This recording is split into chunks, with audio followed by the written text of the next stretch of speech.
What's up, everybody? I'm here with another book review. This time I want to talk about Stay Out of the Basement from the original Goosebumps series. This is number 2. This is a cover that I've seen everywhere when I was a kid. And surprisingly enough, this isn't drawn by Tim Jacobus. This is actually drawn, I don't remember the guy's name. I did look it up a while back ago because I was showing my fiance all of the different cover art stuff. So yeah, I do have this one. For those of you who don't know, the 25-cent thing is very nostalgic to me. When I was a kid, me and my dad went to a thrift store and we found a bunch of these books for 25 cents, and they were all written 25 on top of them. And I have a ton of these books with that on there, and a lot of people think that devalues your collection or whatever. I just love it. It's very nostalgic to me. I keep all the stickers on there, especially if they come from places that aren't even really big anymore. Like this thrift store is still around. It's just not really that popular, and it wasn't that popular when I was a kid either. But yeah, there's that. I do have the 2008 reprint edition, and fun fact, my fiance said that she actually preferred this cover, so a little bit different there, in my opinion, but pretty cool. I also have a Spanish edition of this book. I found it at Second and Charles a few years ago, so pretty cool stuff. And I also have a first edition, first print of Stay Out of the Basement. The number 2 is gone. That's kind of how you know. I didn't flip through this one before this video to see if it's actually first edition, but I'm pretty positive it is. I think I looked a while back ago. If not, I do have another copy that's exactly the same without the 2 on there, and I'm pretty sure it is. So, and last but not least, this is the one that I actually brought with me to read while I was at work. This is the reprint edition. It has some special features in it, including things about like plants and plants like eating like things. There's like the good, the bad, the ugly of plants eating other things. There's all kinds of weird stuff in there. There's a Q&A with R.L. Stein. It's pretty fun. And let's see, I think there's another little thing I wanted to talk about, at least wanted to mention. Oh yeah, there's a candle thing you can make out of a bell pepper. And oh yeah, there's things about cloned animals. Pretty cool stuff. Yeah, so let's get to the actual review, and I'll be holding this book up so you guys can look at this awesome cover art. So yeah, the story itself follows Casey and Margaret. Their dad has just got laid off at this university thing, and he stays in his basement all day. Margaret and Casey are outside playing with a frisbee, and they try to throw it to him, and he just doesn't, respond to it at all. Um, he goes into his basement, and Margaret thinks, because they don't show interest in wanting to go see what his dad is doing, what their dad is doing. They decide to go down there and surprise him and ask him, what's going on. They end up getting halfway down to the basement, and he straight up screams at them and tells them to stay out of the basement. Don't go in there. You don't need to be in there. So there's that.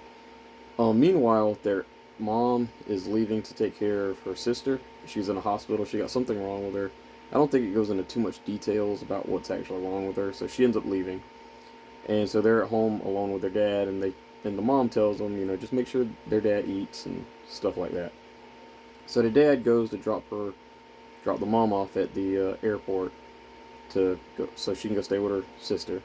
And the kids sneak off, and they end up going in, and they have a friend with them too that ends up coming over named Diane that is not in the episode, so I didn't remember her at all. And this plant attacks Casey, and it like wraps around him and like lifts him up in the air and all this stuff. And they see all these weird plants that are like breathing and different things like that. It's very scary. They don't know what's going on, so they end up leaving and getting out of there. More things start happening that are very weird. Their dad is a case. Margaret sees their dad end up eating plant food one night. They throw a frisbee to him, and it knocks his hat off. He starts wearing a hat, and he has leaves growing out of his head.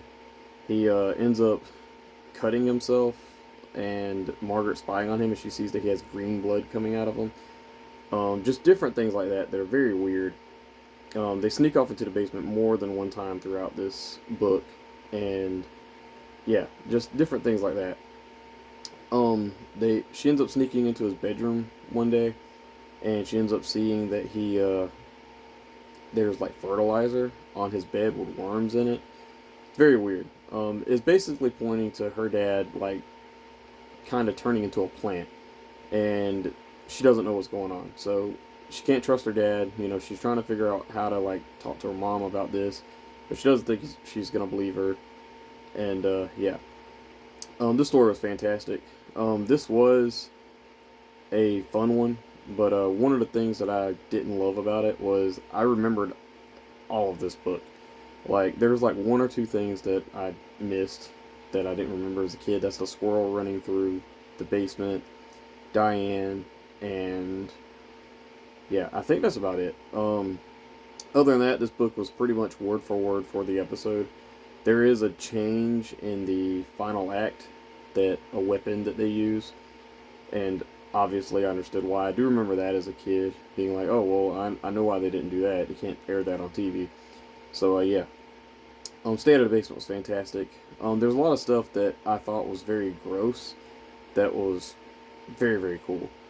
Um, the plants growing or the leaves growing out of his head was very very cool and written in just such a weird way. They talk about their heads, like imagining that and thinking their heads would be itchy and things like that.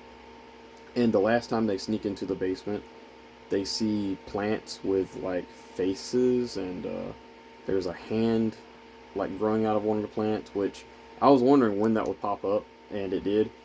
But yeah, Stay Out of the Basement was fantastic. I love this. The only thing that I didn't love was kind of the explanation on everything, but you had to kind of suspend your disbelief for it. And yeah, I thought it was really good. I have no complaints about Stay Out of the Basement. I give it a 5 out of 5 stars. I thought it was really good. I'm not sure if I like the episode better or this. I think the episode. It's just, I've seen it so many times. So that's what I think about when I think about this book. But yeah, Stay Out of the Basement is a easy 5 out of 5 stars for me. One of the best books in the series that I've read. I remember reading this in school and thinking kind of the same thing. I'm like, wow, there's no differences in this book than the episode. So, and I had this weird thing where if I saw the episode, I didn't really want to read the book. But yeah, Stay Out of the Basement, 5 out of 5 stars for me. Please let me know in the comments below. What did you think about this book? Is it one of your favorites? One of your least favorites? And yeah, I think that's it for me, guys. Thank you. Bye bye.